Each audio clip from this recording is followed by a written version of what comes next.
নমস্কাৰ আকৌ এটা নতুন ভিডিঅ' লৈ মই আহিলো না মোবাইল খুলিব পাৰো নে টিভি খুলিব পাৰো অকল এটাই নিউজ সেইটো হ'ল সোনম ৰঘুবংশী ৰাজা ৰঘুবংশী ইণ্ডিয়াতৰ বৰ্তমান বেলেগ নিউজে নাই ক'ব গ'লে মানে এইটো ইমান বেছিকৈ চৰ্চা হৈছে গোটেই অল ওভাৰ ইণ্ডিয়াত ইভেন বাহিৰতো এই বিষয়টো চৰ্চা হৈছে সেইকাৰণে ভাবিলো মই এই বিষয়টোৰ ওপৰত দুই এষাৰ কওঁ কথাটো হ'ল সোনম ৰঘুবংশীৰ বাপেকৰ ফেক্টৰীত কাম কৰিছিলে ৰাজ কুছাৱা আৰু ৰাজ কুছাৱাৰ লগত তাইৰ আছিলে প্ৰেম আৰু ঘৰৰ মানুহে সোনমক বিয়া পাতি দিলে এজন ব্যৱসায়ীৰ লগত যাৰ নাম হ'ল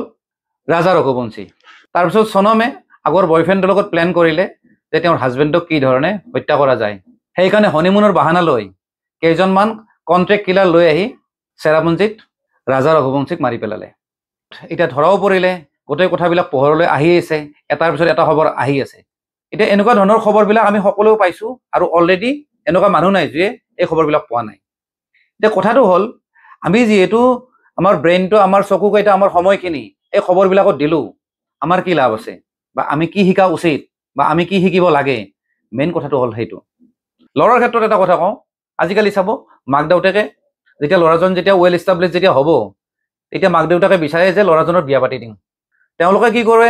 ভাল এখন ফেমিলি টকা পইচা থকা আৰু যাৰ মানে ষ্টেটাছ অকণমান তেওঁলোকৰ লগত মিলে তেনেকুৱা ধৰণৰ ফেমিলিৰ লগত বিয়া পাতি দিব খোজে কিন্তু ল'ৰাজনক হয়তো ভালদৰে নুসুধে যে তুমি এওঁক বিয়া পাতিবানে নাই আৰু কিছুমান ল'ৰাও আছে যোনে মানে মাক দেউতাকক না কৰিব নোৱাৰে গতিকে তেনেকৈ বিয়া চিয়া হৈ যায় আৰু ছোৱালীৰ ক্ষেত্ৰত কৈ আছো মাক দেউতাকে কি কৰে ছোৱালী যেতিয়া ডাঙৰ হ'ব এখন ভাল ঘৰ চাব মানে পাৰিলে টকা পইচা থকা ল'ৰাজন যাতে ইষ্টাব্লিছ হয় তেনেকুৱা ধৰণৰ ফেমিলি এখনত বিয়া দিব খোজে যাতে ছোৱালীজনীৰ যাতে ভৱিষ্যত যাতে সুৰক্ষিত হয় কিন্তু ছোৱালীজনীক হয়তো ভালদৰে নুসুধে যে তোমাৰ বিয়া হ'বৰ মন আছে নে নাই আৰু ছোৱালীজনী যদি কয়ও নহয়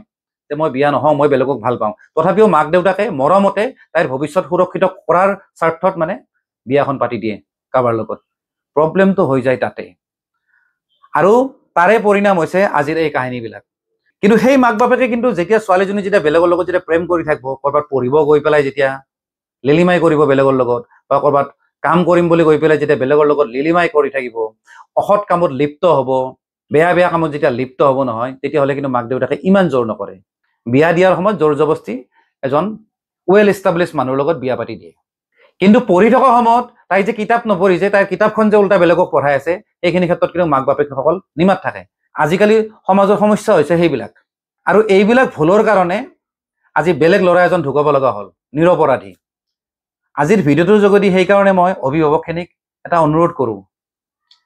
আপোনাৰ ছোৱালী যেতিয়া বাহিৰত যেতিয়া পঢ়ি থাকিব ক'ৰবাত যেতিয়া কামত থাকিব নহয় আপুনি নজৰ দিয়ক কি কামত লিপ্ত হৈ আছে কাৰ লগত লিলিমাই কৰি আছে আৰু যদি বিয়া যদি দিবৰ সময় হয় তেতিয়াহ'লে আপুনি সোধক যে তুমি বিয়া হ'বানে নাই বা তুমি 100% এগ্ৰী হয়নে নহয় জোৰ জবস্তি কৰি নহয় জোৰ জবস্তি বিয়া দিলে এইবিলাক ঘটনা আমি আকৌ দেখা পাম আৰু ল'ৰা এজনকো অভিভাৱকে সোধাটো দৰকাৰ যে তুমি বিয়া পাতিবানে নাই তোমাৰ বিয়া পাতিবৰ মন আছে নে নাই বা তুমি হেপী হয়নে নহয় সেই ছোৱালীজনীক লৈ এইখিনি কথা একদম ভালদৰে ফ্ৰেণ্ডলি সোধাটো দৰকাৰ আৰু ফ্ৰেণ্ডলি সুধিলে অবভিয়াছলি তেওঁলোকে ক'ব আৰু যদি জোৰ জবস্তি যদি কৰি দিয়ে যদি বোলে নাই আমি ষ্টেটাছ মেইনটেইন কৰিম আমি এনেকুৱা ঘৰতে আমি বিয়া পাতিম তেতিয়াহ'লে কি হয় ল'ৰা হওক বা ছোৱালীয়ে মনে মনে থাকে আৰু তাৰপিছত সিহঁতে কি ধৰণৰ মানে পদক্ষেপ লয় একো ঠিক নাই আপুনি পিছত গম পাব যে আপোনাৰ ল'ৰা বা ছোৱালী কি ধৰণৰ কামত লিপ্ত হ'ল ক'ব গ'লে মাৰ্ডাৰ কৰি দিলে যিটো আজি আমি শুনা পাইছোঁ নহ'লে সোনম ৰঘুবংশী হয়তো তেনেকুৱা মাৰ্ডাৰাৰ নাছিলে এইবিলাক প্ৰেমজনিত কাৰণৰ কাৰণে বা যাক পাব ইচ্ছা আছিল তাক নাপালে কাৰণে আজি এনেকুৱা ধৰণৰ কামত লিপ্ত হ'ল সেইকাৰণে ভিডিঅ'টোৰ যোগেদি মই এটাই কথা কওঁ অভিভাৱকখিনি অকণমান সাৱধান হোৱাটো দৰকাৰ ধন্যবাদ জয় আই অসম